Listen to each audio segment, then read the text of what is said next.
Hey guys, and welcome back to this third episode where we try to rebuild Willem II, a fallen Dutch giant, by only bringing in Dutch-born players. Before continuing, I wanna thank you guys for liking the last couple of videos. I've reached 8 likes, which is insanely good for my channel if you see how small it is for now. So once again, thank you so much for liking. Please do leave comments down below what you like about the series so I can improve upon that even more. Anyway, with that out of the way, let's recap what happened in the last 2 episodes. In the first episode you saw us get promoted from the Keukenkampioen division, the first division in the Netherlands, to the Eredivisie, the actual biggest competition in the country. Last episode you saw us bringing in some players who could help us really cement ourselves into the Eredivisie and help us get a very good finish in our first ever season there. In this episode we are going to take a look how we actually did in our first ever season in the Eredivisie. So let's take a look. I absolutely can't believe my eyes. We have finished in the second place with Willem II in our first ever season in the Eredivisie, drawing 4 and losing 4, finishing on 82 points together with Feyenoord and PSV, but just missing out on the title by goal difference. That is absolutely insane, let me tell you that. This team is nowhere close enough to really win the title, so we must have had some very insane luck. Let's have a look at the schedule, how this actually happened. What's weird is that we didn't really do that much special. We just kept winning all of the games that needed to be won, and we had some luck here and there, beating Twente 2-1.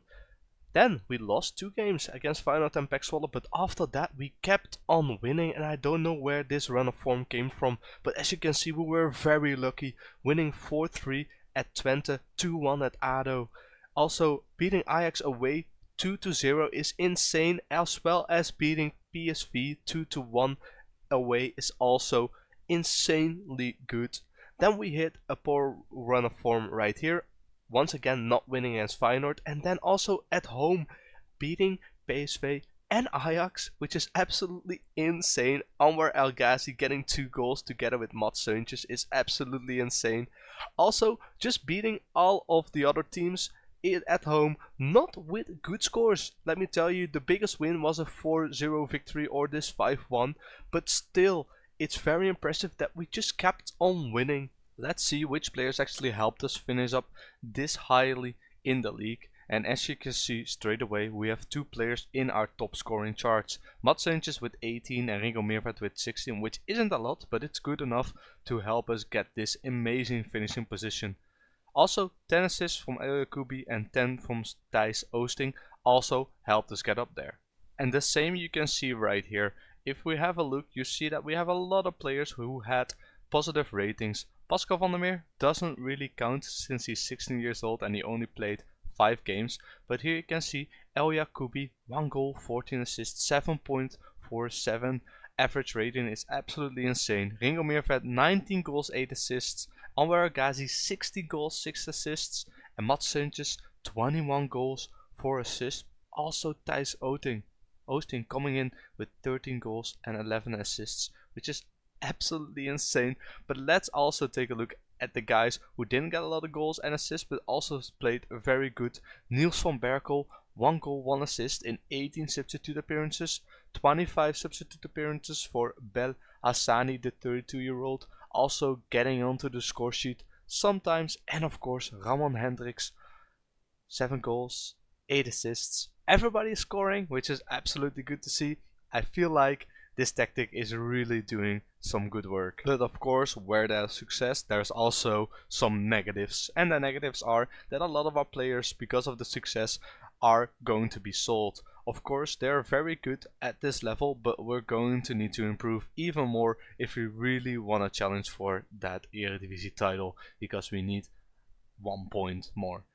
You see, a lot of players are injured, a lot of players are wanted. I think once the game resets, a lot more players will get interest. So we're going to have to find a lot of new players, as well as some of our rotational players are retiring. Our midfield duo in Michael van den Berg and Nick Viergever are going to retire after the end of the season.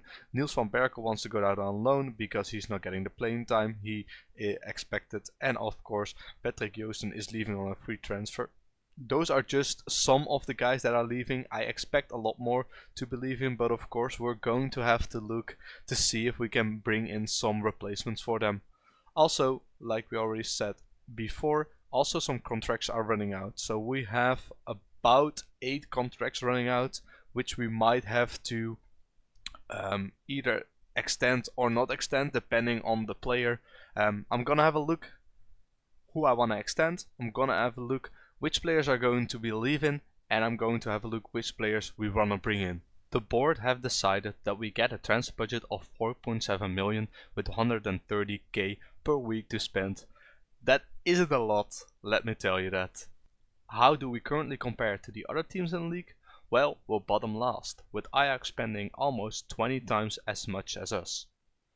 This means with the current extra transfer budget that we've gotten, we will be around the 5 million mark, I do believe. The transfer budget I have adjusted a little bit, so we have 6 million to spend and we still have 16k of wages to spend also.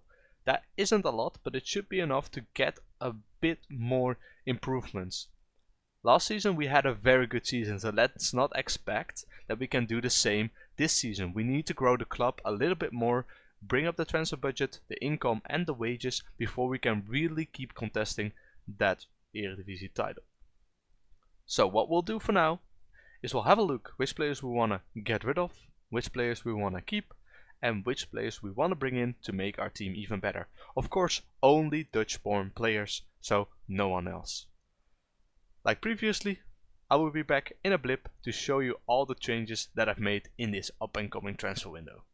As I am simming to the transfer window, suddenly I got the message that the board wants to build a new stadium. They want to replace our 50k stadium by a 21k stadium, which doesn't seem as a big upgrade, but hey, it's 6,000 more seats that we can fill, which is kinda okay I suppose. Let's hope that in further messages we get a notification that they're going to plan it to have even more capacity, but for now it's going to be 21.5k. And here we are, back again. Let's take a look what kind of transfers we did. First of all, the transfers that still fall in the 24-25 season, there are a couple of guys going out. These are mainly all youngsters and guys who just were gonna leave the club on a free and we didn't need. And then we did already sign 3 players, 2 on a free transfer. Peer Koopmeiners, a very good midfielder, came over from AZ. Philip Sandler on a pretty expensive deal, 4.5k is expensive for us still, is now our starting ball playing defender, which is good. And also we bought Mees Bakker for 2 million, not a great goalkeeper, but on 2k a week he is someone who can still develop a lot and I'm very happy to have in the club. As for the transfers in this season, well, I did spend all the money that we got in. First, let's see who left the club.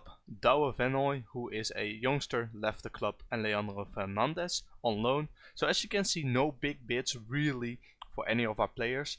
Only 50 million for Meerveld, but he didn't want to leave, so he decided to snub them, and we didn't get that 50 million euros, which is a bit of a shame since we really were hoping that will go through, that will give us a lot more money.